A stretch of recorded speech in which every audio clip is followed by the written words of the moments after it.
Pernahkah kita merenung sejenak tentang perjalanan hidup kita? Apa saja yang telah kita lakukan, pelajari, dan amalkan? Sudahkah kita bertaubat atas dosa-dosa yang pernah kita perbuat, atau kita justru terus larut dalam kelalaian? Sebagai seorang muslim, kita diwajibkan untuk terus bermuhasabah, menghisap diri kita sendiri sebelum kita dihisap oleh Allah di hari kiamat nanti. Mari kita simak penjelasan Ustadz Yazid bin Abdul Qadir Jawas rahimahullah tentang pentingnya introspeksi diri. Dan renungkanlah, karena setiap langkah kita akan dipertanggungjawabkan di hadapan Allah pada hari kiamat. Saya ingin sampaikan kepada antum sebagai bahan renungan yang antum bisa renungkan untuk antum sendiri dan juga untuk keluarga dari rumah. Kita mestinya merenung tentang apa yang kita lakukan pada setahun yang lalu. Apa sih yang kita lakukan? Apa yang sudah kita pelajari, apa yang kita amalkan, dan bagaimana perbuatan dosa yang kita lakukan, kita taubat atau tidak. Mestinya demikian sebagai seorang muslim. Seorang muslim harus terus muhasabah.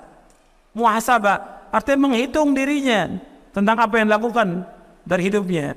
Sebagaimana kata Umar bin Khattab radhiyallahu anhu, hasibu anfusakum qabla an tuhasabu. Islam dari kalian sebelum kalian dihisab oleh Allah. Ada satu hadis, itu sekian banyak hadis untuk bahan renungan kita. Itu Nabi SAW bersabda, SAW, untuk renungan bahwa kita ini pasti akan ditanya oleh pada hari kiamat. Apa yang sudah kita lakukan di muka bumi ini? An-Nabi Al-Aslami radhiyallahu anhu qala Rasulullah SAW, la tazulu qadama abdin yawmal qiyamati hatta yus'ala an umrihi fima afna wa an ilmihi fima fa'ala وعن ماله من أين اكتسب وفيما أنفقه وعن جسمه فيما أبلاه أخرجه الترمذي وقال الترمذي هذا حديث حسن صحيح. Dari Abu Barzah Al-Aslami radhiyallahu anhu, ia berkata, telah bersabda Rasulullah SAW, tidaklah bergeser kedua kaki seorang hamba nanti pada hari kiamat, melainkan Allah akan tanyakan tentang 4 pertanyaan. Yang pertama, Allah akan tanyakan tentang umurnya, dihabiskan untuk apa. Yang kedua, tentang ilmunya, diramalkan atau tidak. Yang ketiga, tentang harta, dari mana dia peroleh dan kemana dihabiskan. Dan yang keempat, capeknya, lelahnya, letihnya untuk apa. Hadis ini diriwayatkan oleh Imam At-Tirmidzi, dan Tirmidzi berkata hadis ini hasan sahih. Diriwayatkan juga oleh Imam Ad-Darimi dan disahihkan juga oleh Syekh Al-Albani rahimahullah dalam kitabnya Silsilah Hadits As-Sahihah. Anda perhatikan di sini, Nabi SAW menyebutkan dalam hadis ini ada 4 pertanyaan. Ini untuk semua, untuk saya dan untuk antum semuanya. Bahwa tidak bergeser kedua kaki seorang hamba, maka akan ditanyakan 4 pertanyaan. Kalau disebutkan 4, bukan sebagai pembatas 4. Banyak pertanyaan akan ditanya. Yang asas sekali, yang asas masalah tauhid kepada Allah akan ditanya. Yang kedua akan ditanya bagaimana kita mengikuti Rasulullah atau tidak. Itu yang asas sebelum pertanyaan-pertanyaan yang lain. Sebagaimana kata Imam Ibnu Qayyim di dalam kitabnya, Allah akan tanyakan kepada manusia 2 perkara. Yang pertama, madza kuntum ta'budun? Yang kedua, wa madza ajabtumul mursalin?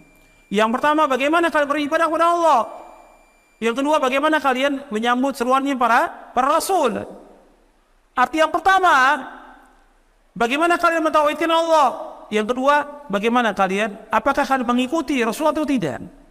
Yang akan ditanya. Nah, kemudian ditambah lagi dengan pertanyaan yang lain. Di antaranya 4 pertanyaan ini sebagai renungan.